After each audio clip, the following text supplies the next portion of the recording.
What's going on, everybody? Mortem here, this time bringing you my review after 100% for Biomutant. So Biomutant was announced way back in 2017 actually, and is developed by Experiment 101, published by THQ Nordic, and is a very unique game with a lot of unique concepts. But before we get into that, a couple of things. One, I like to review games after I 100% them, simply because I feel like it gives me more credibility, but more so because it separates me from other reviewers on YouTube. I have a whole list of games that I have 100%ed and then reviewed on my channel if you're interested, but moreover, there won't really be any spoilers for this game because all of the promotion for the game basically did the spoiling.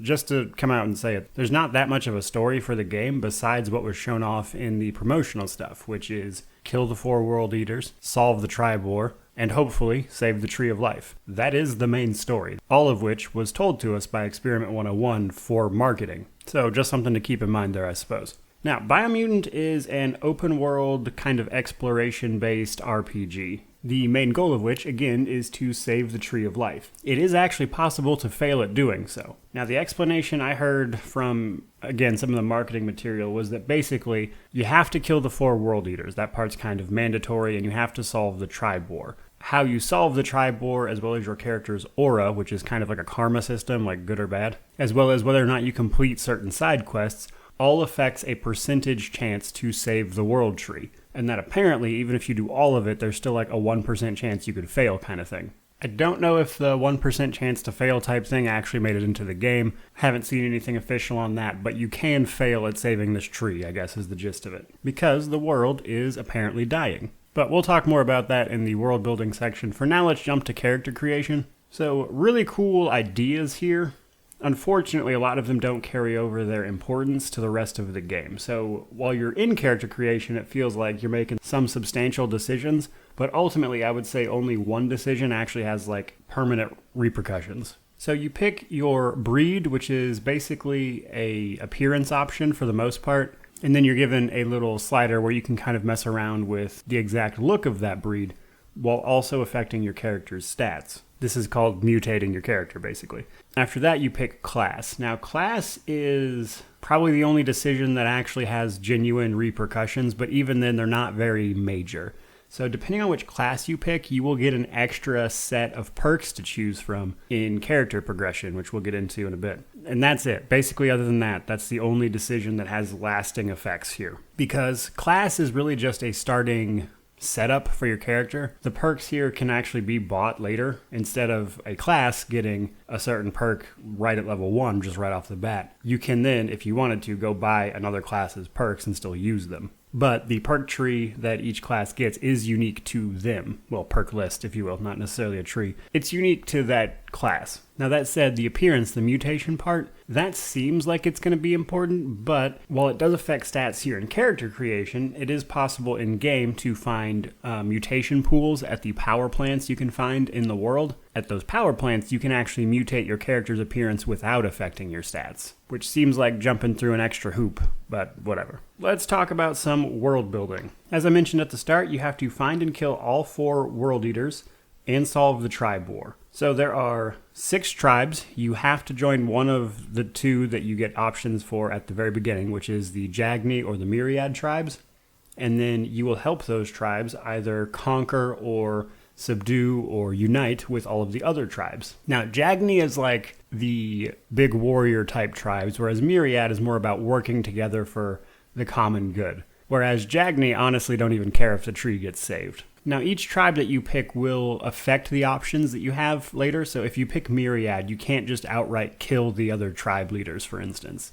Whereas if you pick Jagni, you can't unite with them. You have to subdue or kill them. But keep in mind that this is entirely separate from the World Eaters, which you need to kill. But those are the main things going on in the open world. But before we dive into even more of that, let's back up a tiny bit. Because in order to get to the open world, you first have to get through the opening tutorial area. And this, quite frankly, is just not done well. The intro to this game is long. It is constantly being interrupted by freezes that explain basic game functions to you. And if it just lasted until you got out of the initial starting area, it wouldn't be so bad. because you get up out of the like bunker or whatever it is you were in. The world opens up. You see one of the world eaters destroy a village. Great. You're thinking, okay, now the game starts. I can start running around and do whatever you want. But that's actually incorrect, because at this point, the world is set up in such a way that from here, you cannot actually go to the rest of the world until you stop by one of the two tribes that I mentioned earlier, Jagni or the Myriad. You have to join one of them to sort of officially kick off the tribe war. Then you are pigeonholed through your old childhood town,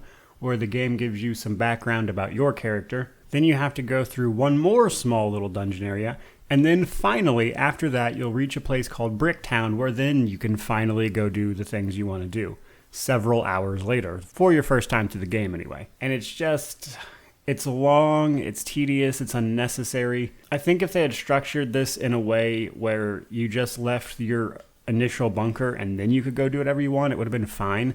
But they added like this unnecessary like hour and a half worth of just narration and stuff, which brings me to the narration. The narrator is, for me personally, okay, but none of the animals or breeds here speak English or anything even close to it. They all speak various languages. So there's a narrator who kind of translates what these things are saying, and it makes the dialogue very slow. Moreover, in dialogue, the only thing you're really doing is choosing light or dark for like karma stuff.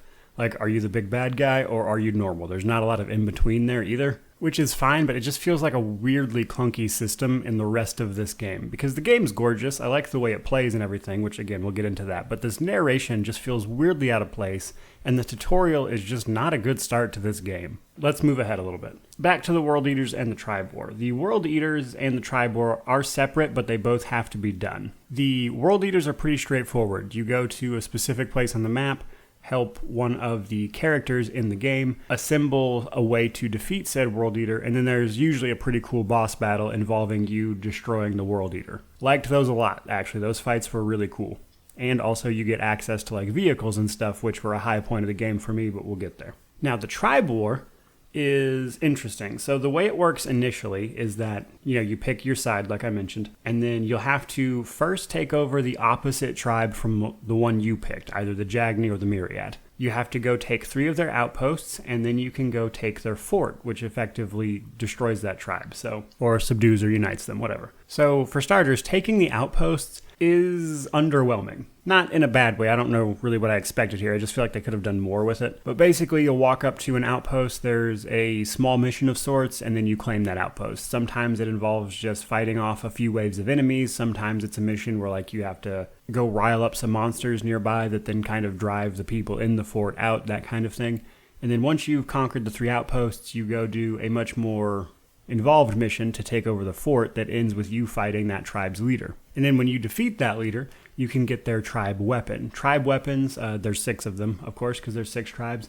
They're unique weapons that do unique things. They're pretty cool overall, but I wouldn't say they're anything groundbreaking. Once you do this for the first one, you're then given the second tribe to go after. Same thing here pretty much. Some of the missions are basically on repeat. However, I think the game realized this was going to get annoying because after the second tribe you defeat, you are given the option to skip the rest of the tribe war. Basically, the leader that you sided with will be like, all the other tribes pretty well get the gist and they're ready to play ball. So if you don't want to do the rest of this, you don't have to. And you can just right then choose to end the tribe war. The only consequence to doing this is that you won't get the other tribe weapons from the tribes you didn't actually defeat. But it will wrap up the rest of the tribe war. And honestly, given how repetitive it was, unless you just really want those tribe weapons, I don't really think there's a reason to keep doing it after that. But beyond those 2 major things that the world is kind of set up around, there are 23 characters, if you will. They all give side quests. Some of them are actually for the main quest. They're the people you go find to then fight the World Eaters with. And then there's 16 specifically side characters that will give you a lot of unique quests and stuff. Now, I enjoyed these a lot. So usually the quests are kind of cool, but often the reward for doing them is like a vehicle or something that will then give you a new way to move around the world. There's an airship you can get. There is a goo glider, they call it, which is basically just like a jet ski. And basically it just makes traveling around the world easier. I really enjoyed these. I thought the rewards were unique. One of them is like this furry shark. I don't know what was going on there, but that thing was awesome. Had a lot of fun with those particular side quests. Now, beyond that, the rest of the world is divided up into 7 biomes.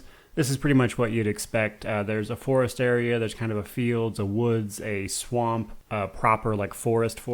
There's a kind of deserty area. There's a place they call the dead zone where the radiation was especially bad. But in any of those 7 biomes, you have a chance of coming across one of 5 hazard types. These are basically places that are too hot, too cold, too radioactive, too biologically dangerous, or just straight up don't have any air in them. And there's stuff in there that you need to sort out, so you have to find a way to get into them. You can either find suits that will grant you the appropriate resistance, which I thought would be annoying, like equipment-wise, but luckily they added an outfit system, so once you have the suits, you can set that suit up as an outfit, so you can just quickly swap between them. So it's actually not too bad. And then for every hazard zone except the lack of oxygen, which is the hypoxia hazard zones, you can actually use your mutation points to give yourself resistance up to 100% resistance, effectively negating the need to use a suit at all. And speaking of mutation points, this is actually where I want to talk about character progression, which seems like a weird place, but character progression is very much so tied to exploration of the game, because it is, of course, an exploration, open world-based type game. Obviously, when you defeat enemies, you know you're going to level up. Every time you level up, you get a point to spend on attributes. Any of the attributes that you pick will get a plus 10 boost to it. When you level up, you are also granted an upgrade point. Upgrade points can be spent on perks. Perks are either for combat special attacks, which are basically just combos, but we'll talk about that in the combat section. Or you can spend them on more traditional perks like 15% more attack damage, faster reload times, more rounds in your guns, that kind of thing. Which by itself is fine, but there's actually 2 other types of upgrades. And those are kind of the mutation and the psi powers. So mutations revolve around getting biological points, I guess, bioglobs, I think they actually call them. But these come from killing a specific type of enemy that are usually found underground or in irradiated areas. And for each enemy that you kill, you'll get 1 point. You can also find biolab containers, which will then also give you a single point as well. You can then spend those points on mutation powers, which will let your character do ridiculous things in combat. Or you can spend those points on upgrading your resistances, which is what I would recommend you actually use them for. Now, the other type of character progression is the psi powers. Basically, anytime you interact with other people or affect the world in some way, you're granted psi points. So if you come across someone being like persecuted or whatever, regardless of whether you help or harm that person, you're granted a psi point, and it'll also affect your aura, of course. Now, there are other ways to get psi points, such as interacting with altars and stuff throughout the world will also give you psi points, and then you can spend those on basically psychic powers, but in practice it's a lot like force powers, to be honest. A lot of cool stuff there, adds more variety to the combat, not complaining about it by any means. Back to some of the world building a bit. In addition to all that stuff, there's like old ruins and stuff where you can kind of discover what happened to the world, which is basically the standard big corporation did bad thing and destroyed the world. And then there are puzzles and stuff you can find, as well as giant monsters and stuff that are like little mini boss fights. If you kill them, they give you keys. Solving the puzzles also gives you all these crafting resources and weapons and stuff. Which leads me into the last big world building thing I want to talk about, which is the crafting system. Crafting is very robust. They did a good job on the crafting system. I like this a lot. You can craft your weapons from scratch if you want, and you have all the parts. So you can make pretty much your standard types of weapons, one-handed gun, two-handed weapon, one-handed weapon. There are perks and stuff that will let you dual wield, all of which affects the special attacks and stuff you can do with that weapon, but again, we'll get into that here in a minute. In addition to that, you can find armor and stuff. You can also buy all this stuff, but there's not really a need to because the game gives you so much. I would honestly not recommend using the vendors. But you'll find armor and things, and then you'll also find these things called add-ons. Add-ons are basically just little mods that you can attach to armor and weapons to change them. Now, weapons have like parts and specific stuff they have to use, whereas armor uses all the add-ons. Add-ons do a lot of stuff from increasing certain stats like crit chance, etc., to resistances, to flat out adding more armor. Of all of the crafting, I think the weapons was the best done. The armor feels a little unnecessary. And I say that because, as I mentioned earlier, in order to go into certain parts of the world, you have to put on those various suits to protect you from the environment. And something I noticed personally in using those is that regardless of how much armor or what I was wearing, I basically seemed to take the same roughly amount of damage, to the point that I don't know how much having a high armor stat is actually reducing incoming damage. because at least in my playthroughs, it just didn't seem like it was happening much. But regardless, basically to sum it up, I think the crafting is really cool. In addition to crafting things, you can't actually upgrade them. Anywhere you see a blimp is actually an upgrade station.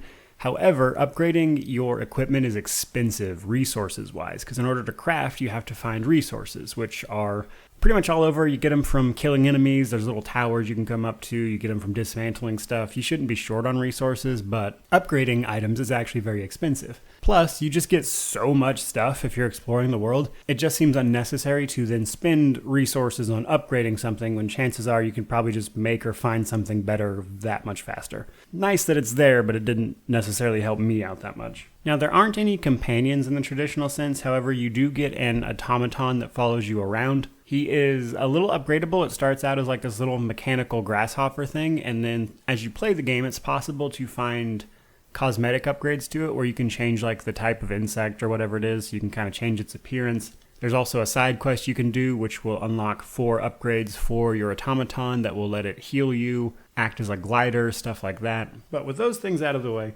let's talk about combat. This part of the game is all over the place. This is where I think people's experience is going to differ the most. Simply because of all the weapon types, because of the way the perks work and you unlocking special attacks, there's a ton of variety here. But the problem is, once you've mastered one kind of combat, it gets very repetitive after that. So you kind of have to, if you don't want to get necessarily bored with the same playstyle, keep mixing it up to really kind of change it, because once you've found a way to deal with most enemies with a specific playstyle, that's pretty much it for that playstyle. It's every battle after that's basically the same. However, there is a ton of variety as long as you're actually trying to use that variety, because it's very easy to find a way that you like to play and then just stick to it, and then every battle after that's the same. I enjoyed switching back between like new mutations and stuff as I unlocked them. I had a lot of fun with that. Reality is the game doesn't like force you to do that in any way, so it's easy for combat to get repetitive. But as I mentioned earlier, there is like a special attack combo situation going on. So this is probably the coolest part about the combat in my opinion. Depending on your combination of weapons and things, you can unlock combos for your weapons basically, where it's like shoot, shoot, jump, and then you can use like a special attack. Using those special attacks up to 3 times in combat, mind you, you have to mix it up. You can't use the same one 3 times, that won't work. But if you use one, a different one, and then even the first one that you use, that will work. This will give you points, basically, into like a super power, if you want to call it, or whatever. It's called like Super Wushu, I think is the actual name. But basically, it's like a combat state where you can execute special moves with some of the stuff that you are required to get through the tutorial, or just your regular weapons, and you'll do special attacks that just do a lot of cool stuff. So I liked that. That was pretty cool. In my opinion, the combat really reminds me of Devil May Cry, which, truth be told, of the two, I definitely prefer Biomutant in that front, actually. I'm not a big Devil May Cry fan. That's what the combat reminds me of, so here we are. That said, guys, let's wrap it up with some positives, some negatives, and call this a review. So on the positive sides, this game is so unique.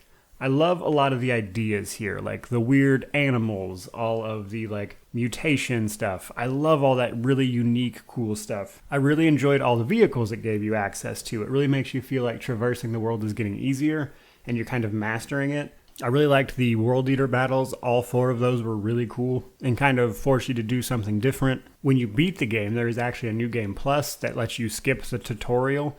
Thought that was a nice touch. Reality is there are some negative things, so let's touch on those as well. First negative, tutorial. Jesus Christ, what a bad intro to this game. Beyond that, like, don't get me wrong, I enjoyed this game. I actually did have fun. I like this game quite a bit. But like the first couple of hours, the first time you play this game, really suck. Like, it's just too much with the tutorials. Like, ease off the throttle is the best I could say. Beyond that, there was a lot of buggy side quests for me. There was like legitimately probably 10 side quests that just had something go wrong, which is weird because the game felt super polished otherwise, but just side quests that wouldn't complete, or I would do the thing and the effect would play out, but then I would have the side quest just stuck in my log forever. Some side quests just straight up weren't completable. The game is also very short. So I effectively got 100% in this game achievement-wise, but also those achievements don't require you to do all the side quests and everything, but I did go out of my way to do all of them. So I did everything there was to do, and I finished this in a little under 30 hours. That's a short game, especially one of this style. Like, 30 hours is objectively not short, depending on the type of game, But with this open world exploration stuff, I was just a little shocked at how quickly I wrapped it up. And then the other negative, for me, it's more mixed. It definitely annoyed me at times, but it wasn't that bad. But the narrator is really going to annoy the crap out of some people. Let's drop a conclusion here, a recommendation, and then move on with our lives.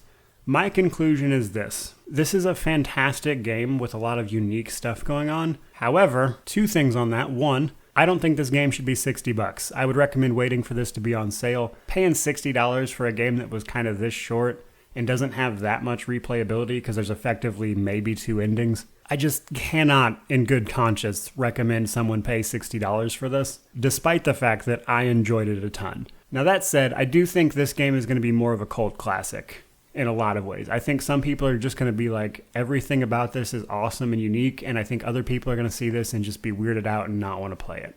And because of that, I think this game is going to wind up at that weird cult classic level. There you go, guys. That's my opinion after a review after 100%. So, thank you so much for watching. If you made it all the way to the end, truly, thank you. You're a legend. Channel is growing every day, and I could not do that without people's support, just like the people listening to this message right now. So truly, thank you so much. May you wander in wisdom and have an amazing day.